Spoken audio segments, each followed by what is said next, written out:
지난주에는 우리가 세 가지 우리가 가져야 될 것에 관해서 말씀을 드렸습니다. 첫 번째는 변함없는 사람이 되자. 남에게 상처도 주지도 말고 또 상처도 받지 말고 되먹은 사람이 되자. 그리고 알아서 하는 사람이 되자. 그래서 데마와 알렉산더처럼 하지 말고 그 반대로 하자. 그리고 이제 추운 겨울날에 하나님의 말씀을 묵상해서 견고한 신앙의 사람이 되자. 천국을 바라보는 사람이 되자. 그렇게 말씀을 우리가 서로 나눠보았습니다. 두 번째 받는 이 예배 시간에 우리가 가져야 될 세 가지 보물. 세 가지 보물. 신앙 안에서 우리가 가져야 될 세 가지 보물이 무엇인가 하는 것입니다. 사람들은 세 가지 중요한 것 무엇이냐 묻는다면 분명히 이렇게 말할 겁니다. 세 가지 인생에 중요한 것은 건강입니다. 그 다음에 말한다면 재물입니다. 재물. 그 다음에 지식입니다. 그래서 건강과 재물과 지식, 이것이 다 하나의 파워가 되는 거예요.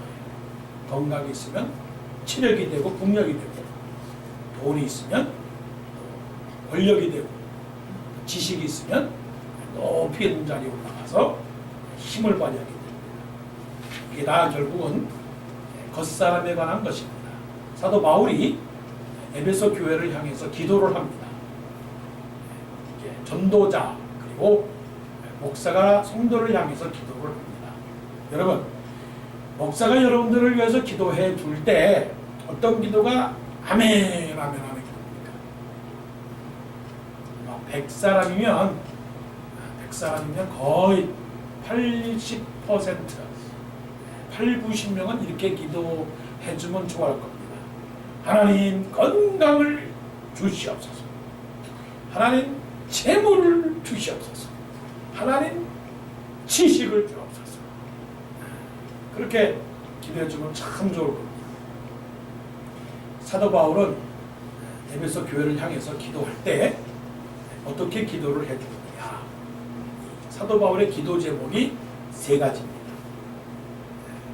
이 말씀 속에서 14절, 15절 기도합니다. 이러므로 내가 하늘과 땅에 있는 각 족속에게 이름을 주신 아버지 앞에 무릎을 꿇고 비노니. 어떻게 기도했습니까? 무릎을 꿇고 비노니. 간절한 마음으로, 겸손한 마음으로, 그리고 어떤 마음으로? 하나님의 어떤 겁니까? 모든 족속에게 이름을 주신 아버지, 전능하신 아버지께 기도하는 겁니다. 전능하신 아버지께 겸손한 마음으로 기도를 합니다. 그 기도의 첫 번째 기도의 제목이 어떤 기도의 제목입니까? 그의 영광의 풍성함을 따라 그의 성령으로 말미암아 너의 속사람을 능력으로 강건하게 하옵시고 라고 기도를 합니다. 사도 바울의 제일 첫 번째 관심, 그 관심은 속사람입니다. 속사람. 겉사람이 아니고 속사람입니다.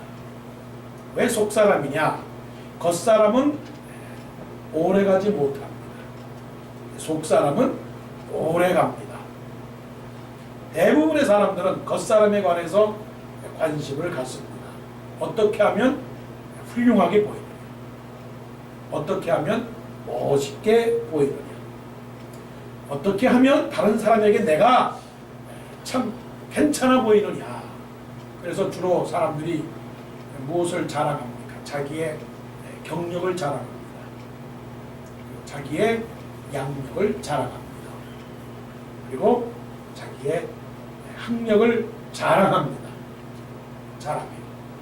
그래서 사람들이 볼 때 그 사람 참 괜찮은 사람이구나.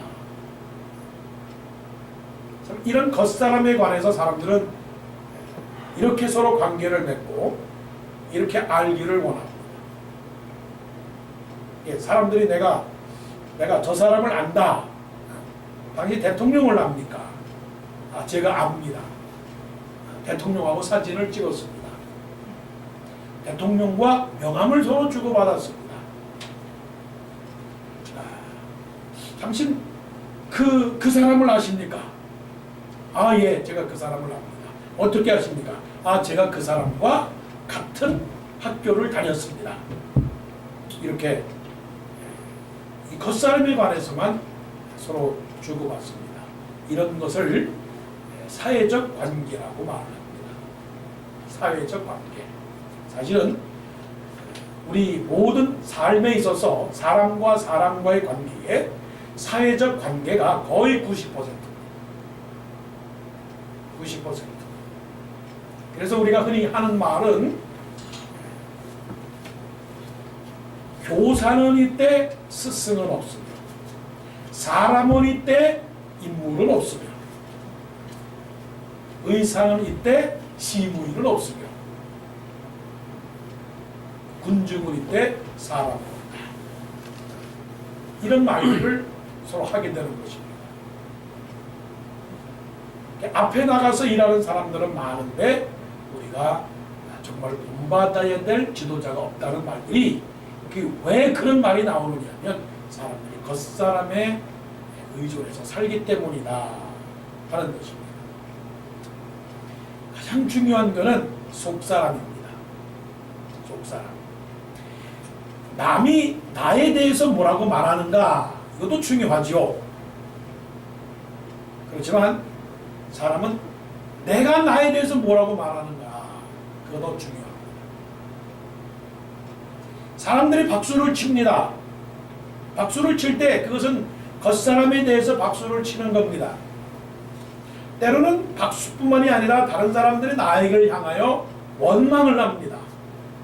나를 향하여 비난을 합니다. 그럴 때 이런 사회적 관계 속에서 사람들이 의존해 살 때 이런 말을 듣게 됩니다. 대중 속의 고독이다. 대중 속의 고독. 그래서 파티를 아주 멋있게 한 그 자리, 그 뒤에는, 무대 뒤에는 언제나 고독감이 있습니다. 그래서 연예인들이 힘들어하는 부분이 바로 그런 것입니다. 겉사람에 관해서 치우칠 때 인기와 영화와 그리고 명예를 추구하는 사람들 그 뒤에 속에 있는 자기 내면의 모습은 어떠한 모습일까? 그러니까 다른 사람들의 목소리가 아니라 자기만의 목소리, 이런 소리를 들을 줄 알아야 됩니다. 한번 보세요. 나의 겉사람과 나의 속사람을 한번 비교를 해보세요. 겉사람처럼 나는 속사람도 그러한가? 또 반대로 말한다면 속사람이 그러한 것처럼 나는 겉사람도 그러한가? 라고 하는 것을 우리가 비교해 볼 필요가 있습니다. 사도 바울이 에베소 교회를 향해서 너희들은 속사람을 강건하게 하십시오. 여러분들은 속사람을 튼튼하게 하십시오. 속사람이 약하시면 안 됩니다. 라고 말하는 이유는 중요한 것은 속사람이기 때문에 그렇습니다. 속사람에게는 생명이 있기 때문에 그래요. 겉사람은 다 없어지고 썩어질 것입니다. 속사람이 강건해야 돼요. 속사람이 흔들리면 모든 것들이 다 흔들리게 됩니다. 그래서 바리새인들 같은 경우에는 겉사람에 관해서 무척이나 관심을 가진 사람들입니다. 바리새인들은 사람들 앞에 나가서 종교적 권위와 종교적 의식에 대해서 상당히 자랑을 하고 다닌 사람들입니다. 그들은 사람들에게 칭찬을 받기를 원합니다. 그들은 스스로 많이 안다고 그렇게 인정을 받아요. 그런데 예수님께서 그들을 향하여 지적하는 것은 너희들은 겉만 번지르하지 속에는 그 썩는 내면의 모습을 너희들이 알지를 못한다 라고 그렇게 비판을 받았습니다. 자, 바울이 에베소 교회를 향해서 기도합니다. 그의 영광의 풍성함을 따라 그의 정령으로 말미암아 너희 속사람을 능력으로 강건하게 하옵시며. 능력으로 속사람을 강건하게 하옵시며. 여기에서 중요한 단어가 세 가지가 있는데, 하나는 영광의 풍성함입니다. 영광의 풍성함. 그리고 또 하나는 성령으로 말미암아, 그 다음에 능력으로 강건하게 하옵시며. 능력으로 강건하옵시며. 속사람이 강건하지 않게 되면 우리의 겉사람의 모습은 흔들거리게 되는 것입니다. 여러분, 언제 여러분들이 자신이 있습니까? 언제 여러분들이 기뻐합니까? 언제 여러분들이 만족합니까? 언제 여러분들께서 정말로 하나님의 축복을 받은 사람이라고 그렇게 감사하며 삽니까? 겉사람에 의존합니까? 아니면 속사람에 의존합니까? 겉사람이라고 하는 것은 자기를 다른 사람들에게 보여주는 외적인 환경들을 말합니다. 이것은 비교에 의해서, 이것은 등수에 의거해서, 이것은 계급에 의해서, 이것은 양의 차이에 따라서 결정되는 것입니다. 이게 겉사람입니다. 내가 어느 사람보다도 공부를 더 많이 했느냐에 따라서 그 겉사람이 나를 세워줍니다. 내가 얼마나 많은 소유를 가졌냐에 따라서 비교에 의해서 내가 그 사람보다 더 많은 소유를 가졌기 때문에 내가 만족함을 누립니다. 이런 것들은 겉사람의 증거라는 거죠. 근데 사도 바울은 에베소 교회를 향해서 말씀합니다. 여러분들에게 자신감을 주는 것은 무엇입니까? 여러분들이 축복을 받았다라고 말할 수 있는 것은 무엇입니까? 여러분들을 기뻐하고 감사하고 여러분들을 행복하게 만드는 그 정말로 참된 비결은 무엇입니까? 라고 가르쳐주고 있습니다.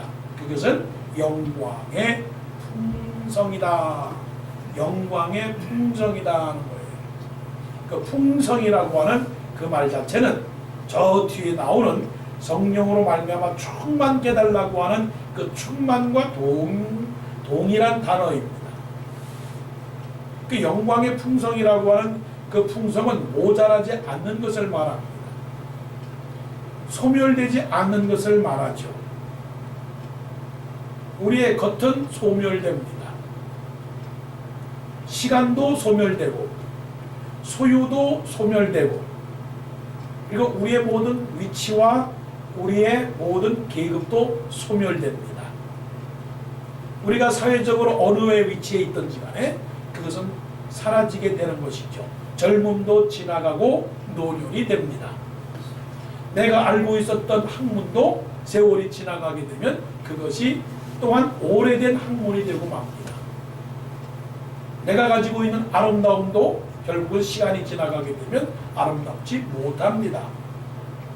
그래서 솔로몬이 전도서에서 말씀하기를 시간은 지남에 따라서 옛것이 또한 지금 있는 것이 오래된 것이게 되는 것이고 모든 것이 다 헛되고 헛되며 헛되고 헛되니 모든 것이 다 헛되도다라고 말씀을 합니다. 그렇다면 사도 바울은 에베소 교인을 향하여 무엇을 강조합니까? 속사람의 강건을 강조합니다. 그 속사람의 강건은 무엇으로 강건하느냐? 결심과 다짐과 작정에 의해서 되는 것은 아닙니다. 그것은 하나님의 성령으로 우리 마음속에 속사람을 강건하게 한다고 했습니다. 하나님의 성령이 있을 때 우리의 마음이 강건해지게 되는 거예요. 무엇을 가졌느냐에 따라 우리의 마음이 강건한 것이 아니라 하나님의 성령이 내 마음에 계실 때 그때 강건한 게 되는 것입니다. 하나님의 성령은 우리에게 무엇을 주느냐? 하나님의 성령은 우리에게 풍성함을 줍니다. 하늘의 은혜를 주고 땅의 풍요로움을 허락해 줍니다. 그래서 예수 그리스도를 의지하고 예수 그리스도를 따라갈 때는 마음속에 풍성함을 누리게 되는 것이죠. 자, 다윗의 경우를 한번 보게 되겠습니다. 다윗의 경우. 다윗이 그 당시에 아무것도 없는 사람이었습니다. 힘도 없었던 사람입니다. 그런데 사울 왕을 보게 되면 사울 왕은 모든 것을 갖고 있었던 그 나라의 통치자였습니다. 비교해 본다면 다윗은 사울 왕 앞에 절절매야 될 것입니다. 강건할 수가 없는 것이에요. 또 골리앗을 보세요. 골리앗은 강하고 큰 용사였습니다. 그리고 이스라엘보다 더 큰 힘센 나라였습니다. 그럼 등수로 매겨봅시다. 골리앗은 1등이요, 사울은 2등이요, 다윗은 3등입니다. 겉사람을 비교해 봤을 때는 골리앗은 세상에서 떵떵거리는 그런 사람입니다. 그러면 다윗은 3등이고 꼴등이기 때문에 기 죽어야 할 그런 존재입니다. 여기서 그럼 우리를 기를 살리게 하는 것은 무엇이냐 하는 것입니다. 우리를 힘있게 하는 그 강건함은 어디에 있느냐 하는 것입니다. 세상을 향하여 가슴을 펴고 나는 하나님의 사람이요, 나는 인생의 성공자요, 나는 인생의 승리자라고 말할 수 있는 그 담대함은 어디에서 나오는가 하는 겁니다. 사단이 우리를 유혹을 합니다. 유혹한다는 것은 쓰러뜨리려고 자꾸만 때립니다. 무엇을 때립니까? 자기의 미약함입니다. 자기의 무능함입니다. 자기의 미천함입니다. 우리를 작게 만들고자 하는 그런 열등감을 느끼게 합니다. 때로는 그것을 우월감을 갖게 할 수도 있습니다. 나는 가진 게 없어. 나는 내세울 게 없어. 나는 말할 만한 근거가 없어. 남들은 많이 갖고 있는데 나는 없어. 나는 1등이 아니고 나는 3등에 불과해. 나는 인류가 아니라 나는 삼류야. 그렇기 때문에 나는 남들 앞에 설 수도 없으며 남들과 함께 어깨를 견줄 수가 없다라고 생각을 합니다. 이런 에베소 교회를 향해서 사도 바울이 말합니다. 기도합니다. 그의 영광의 풍성함을 따라 너의 속사람을 성령으로 말미암아 능력으로 강건하게 하옵시고. 자, 그러면 여러분들을 힘있게 하고자 하는 그 힘의 근원은 어디 있느냐? 1등이기 때문에 내가 담대하게 세상을 향하여 말할 수 있습니까? 1등이기 때문에 내가 많은 사람들을 내가 불러올 수 있습니까? 1등이기 때문에 내가 사람들 앞에서 나는 1등입니다. 그렇기 때문에 여러분들은 내 말을 들으셔야 됩니다라고 말하겠습니까? 그래서 다윗이 골리앗 앞에서 두려워하지 아니하고 겁내지 아니하고 당당하게 나갔던 것은 다윗이 믿는 구석이 어디에 자기에게 있었느냐 하는 거예요. 그는 양치는 소년에 불과했습니다. 그는 옷도 없었습니다. 그는 무기도 없었습니다. 그는 창도 없었습니다. 사울 왕이 주는 투구도 한번 써보았습니다. 갑옷도 입어봤습니다.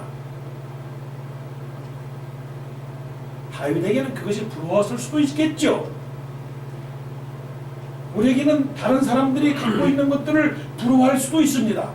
아, 저 사람이 가지고 있는 투구와 저 사람이 가지고 있는 갑옷과 저 사람이 가지고 있는 모든 환경, 백그라운드, 그것만 갖고 있다면 내가 세상에 당당하게 강건하게 기죽지 않고 나갈 수 있을 것이다.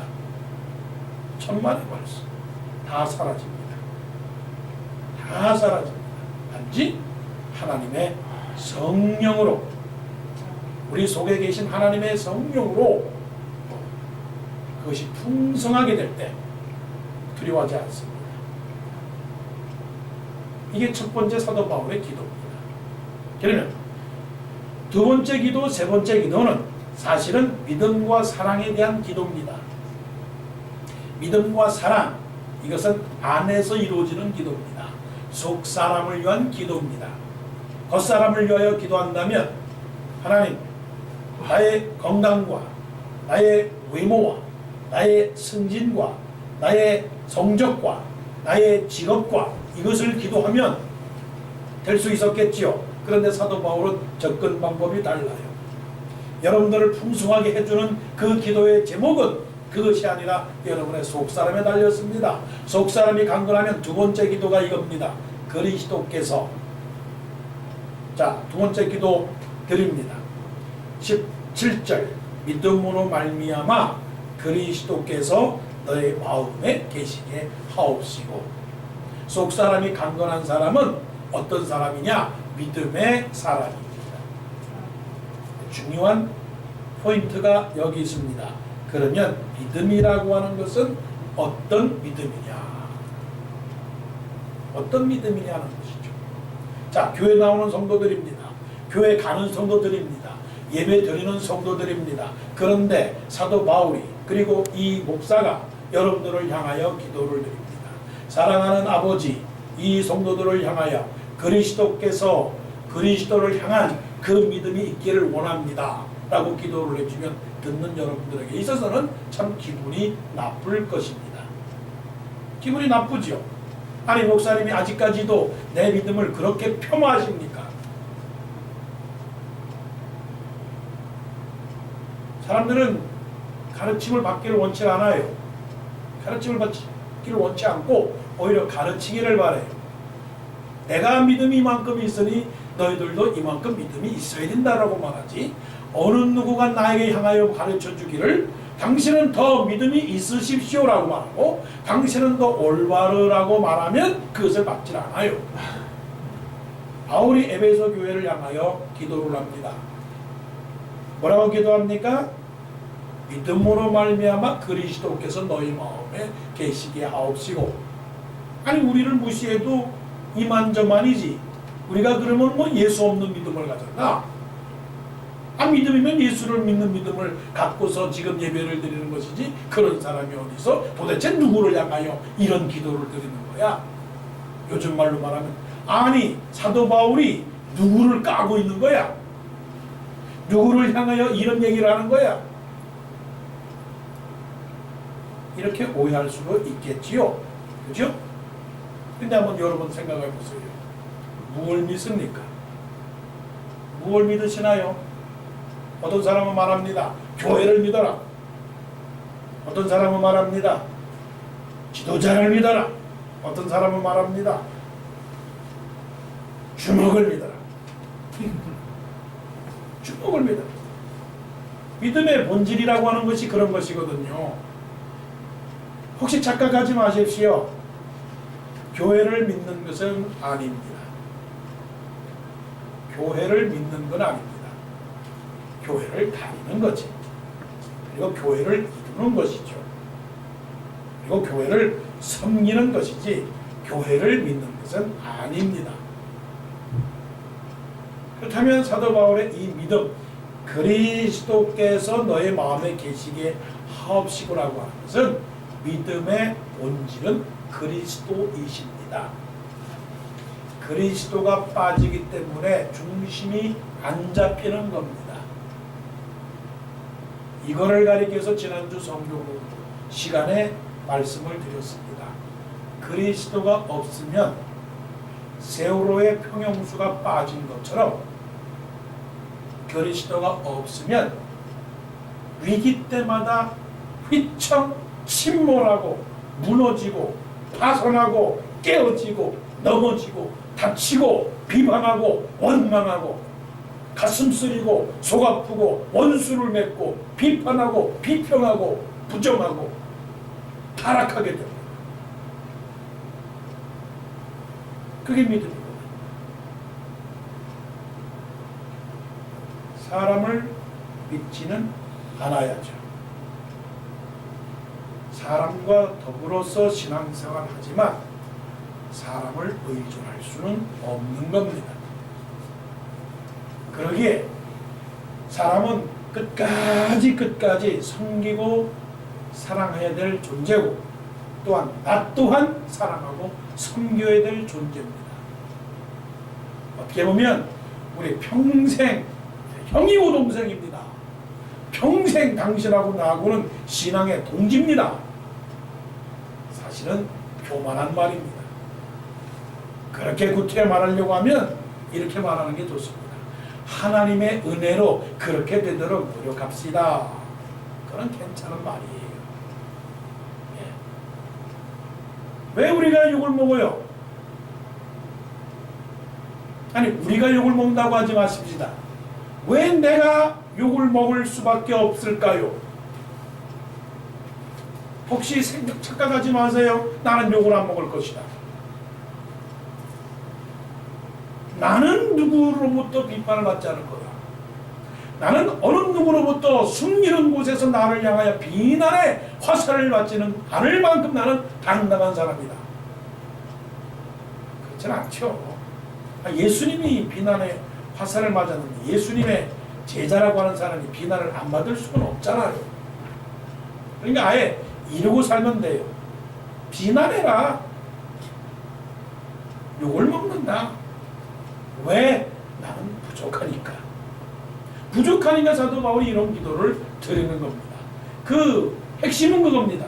믿으려면 예수 그리스도가 마음에 있어야 되는 거야. 평형수가 있어야 되는 거야. 중심이 있어야 되는 거야. 기초가 되어야 건물이 올라가지 않느냐.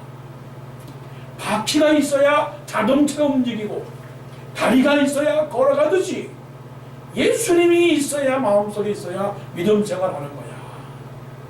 이것입니다. 사람들이 그래요. 요즘 성도들은 소금도 되지도 못하고 빛도 되지도 못한다.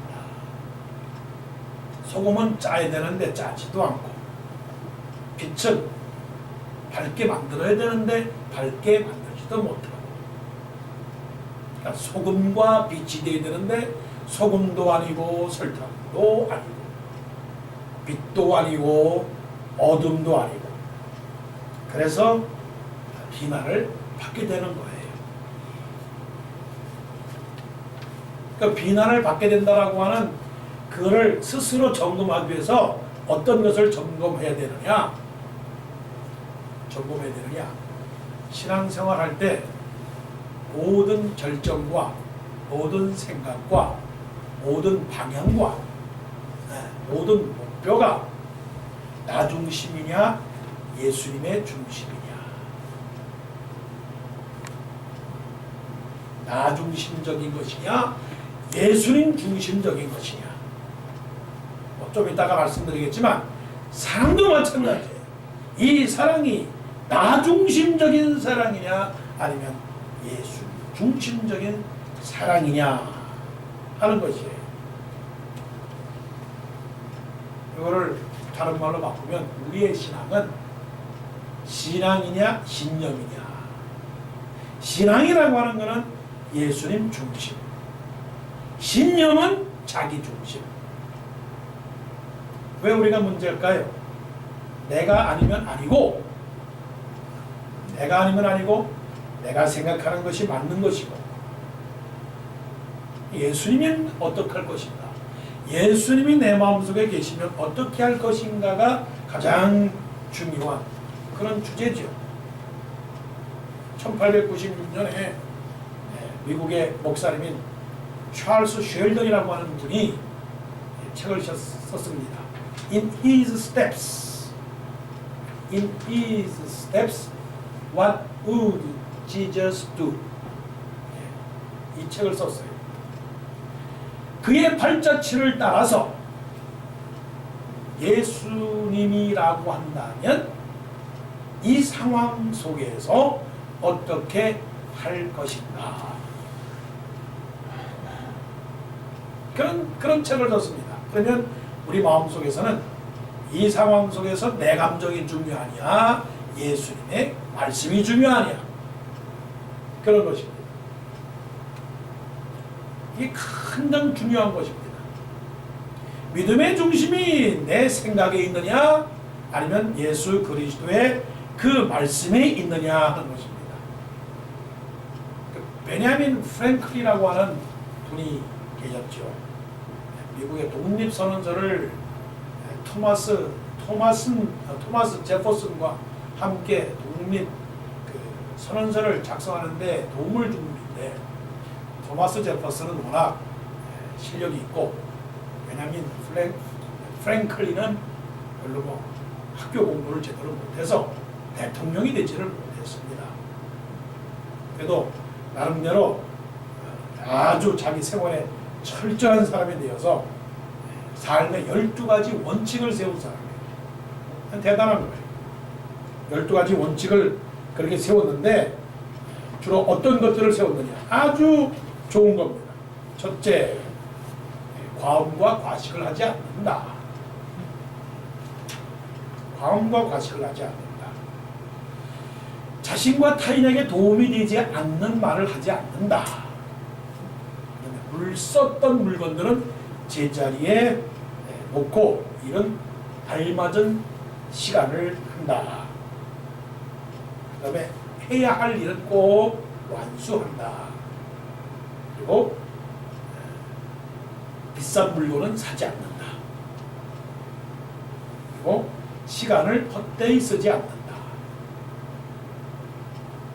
다음에 남을 해치는 계략이나 책략 그런 것들은 사용하지 않는다.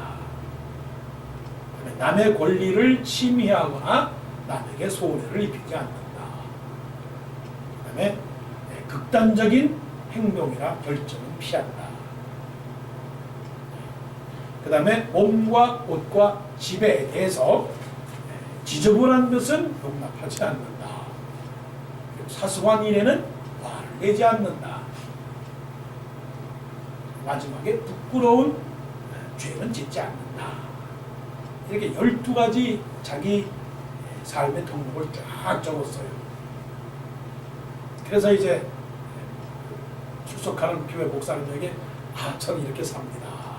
12가지를 딱 보여주니까 그 목사님이 벤자민 프랭클린에게 말씀을 했습니다. 예, 다 좋은데 여기 하나 빠진 게 있거든요. 예수님의 마음입니다. 예수님의 마음. 이게 무슨 말씀입니까? 예수님께서 원하시는 뜻대로 살겠습니다. 라고 하는 것이 빠졌죠. 여러분, 우리들 나름대로 무엇이든지 결정할 수 있어요. 그렇지만 예수님이라면 어떻게 할 것인가를 꼭 기억하시는. 그래서 우리의 마음속에 예수님의 믿음이 꼭 충만하기를 바랍니다. 마지막 세 번째 이렇게 기도합니다. 어떻게 기도하느냐. 강조를 해서 사도 바울이 여기에서 기도의 언어를 많이 할애를 합니다. 그 기도의 언어가 무엇이냐. 너희가 사랑 가운데서 뿌리가 박히고 터가 굳어져서 능히 모든 성도와 함께 지식에 넘치는 그리스도의 사랑을 알고 그 너비와 길이와 높이와 깊이가 어떠함을 깨달아 하나님의 모든 충만하신 것으로 너희에게 충만하게 하시기를 구하노라 라고 했습니다. 사도 바울이 속사람에 대해서 기도를 하고 그리고 나서는 사실은 속사람이 강건하게 되면 그리스도가 마음에 계시게 되고 그 다음에 사랑이 이렇게 충만하게 됩니다 라고 하는 기도를 드린 겁니다. 우리가 기도해야 될 것은 사랑이 충만하기를 위해서, 사랑이 넘치기를 위해서 기도해야 되는 것이죠. 자, 충만하다라고 하는 것은 넘치는 겁니다. 풀입니다. 풀. 모자라지 않는 겁니다. 오히려 모자라면 99인데 넘치니까 100 플러스 1이에요. 100 플러스 1. 그럼 우리가 기도하고 우리가 바라야 될 것은 충만한 사랑입니다. 충만한 사랑.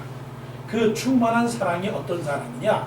그 넓이, 그 너비, 그리고 길이, 그 다음에 높이, 그 다음에 깊이.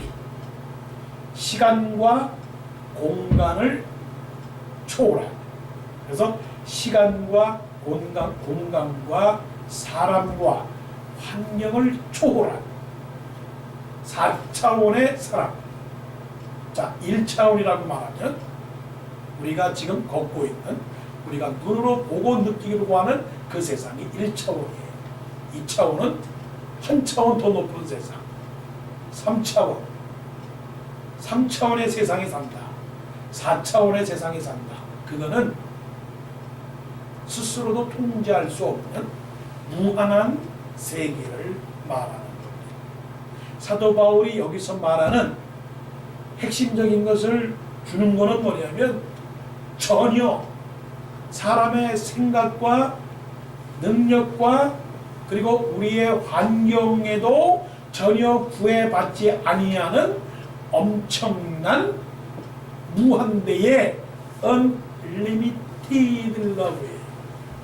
이걸 가리켜서 영원한 사랑이라고 표현할 수 있겠지요.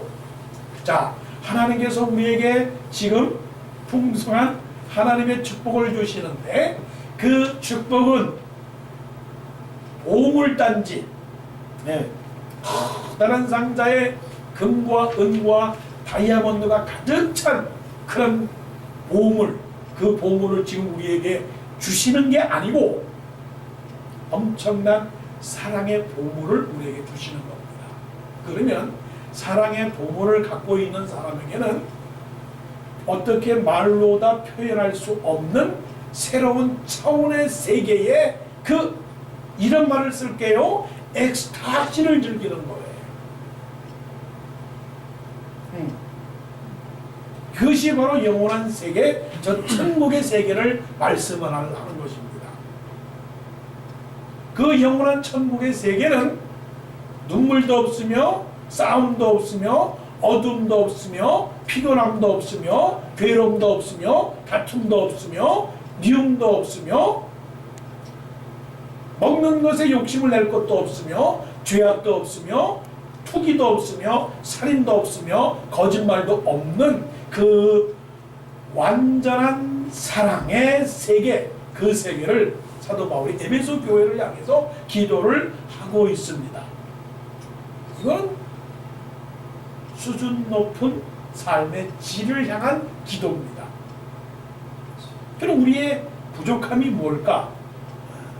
우리의 부족함은 물질에 있는 것이 아닙니다. 우리의 부족함은 시간에 있는 것이 아닙니다. 그게 뭐냐? 제가 증명을 해드릴게요. 70, 80, 90 된 사람들을 향하여 당신이 늙습니다. 당신은 노인입니다. 라고 말하면 되게 기분이 나쁘더라고요. 나빠하더라고요. 그렇다면 설령 그 사람이 나이가 많다 할지라도 그 마음속에는 뭐가 있느냐? 환경을 초월하는 그 무엇인가 정신적 힘이 있더라고요. 그 말씀은 무엇인고 하니 실질적으로 막 드릴게요. 돈이 없어서 물질이 없어서 사랑을 못 주는 게 아니라 마음이 없어서 못 주는 건 아니에요. 내가 늙어서 나이가 많아서 내가 당신에게 도움을 줄 수가 없습니다라고 말하는 것은 잘못이고 나이의 문제가 아니라 마음의 문제더라. 마음의 문제더라. 음식의 반찬의 종류가 부족해서 그것이 소금이고 그것이 간장이기 때문에 이것은 맛이 없는 음식이다라고 말하는 것이 아니라 마음속에서 참 감사하고 풍성하다 느꼈을 때 그것이 풍성한 잔치가 되더라 하는 것입니다. 그러면 현실적으로 수만 명이 모였을 때 야 사람들이 많구나 하는 그 표현 맞죠? 그러나 하나님의 4차원의 세계 속에서 살고 있는 우리들이 세상을 어떻게 살아가느냐 하는 영적인 차원에서 본다면 적은 것도 크게 볼 수 있고 모자라도 부족하지 않게 보고 그리고 정말 미워할 수밖에 없는 그 사람이라 할지라도 극복해 나가는 그 능력이 우리에게 있어야 되는 것이죠. 그게 4차원의 사랑이에요. 아브람과 롯이 싸웠습니다. 뭐 때문에 싸운지 아십니까? 아브라함도 양도 많고 롯도 양이 많았습니다. 역사를 보면 아브라함이 형 하란의 아들 조카를 혼자 아버지 없고 엄마 없는 조카 롯을 데리고 야 롯아 내가 떠날 때 너도 같이 떠나자. 그래서 갈대우르를 떠날 때 같이 데리고 왔습니다. 그리고 롯이 아브라함에게 어떻게 해합니까? 삼촌, 작은아버지 평생도록 내가 당신의 은혜는 잊지 않겠습니다 해야 되잖아요. 근데 세월이 가다 보니까 아브라함의 양도 재산도 많아지고 롯도 재산도 많아져서 서로가 다투게 되었어요. 그러니 아브라함의 마음속에 이런 괘씸한 이런 사람도 되지 못한 얄팍한 배은망덕한 아브라함의 심기를 이해하시겠어요? 동네방네 신문 광고 방송 나가서 떠들어댑니다.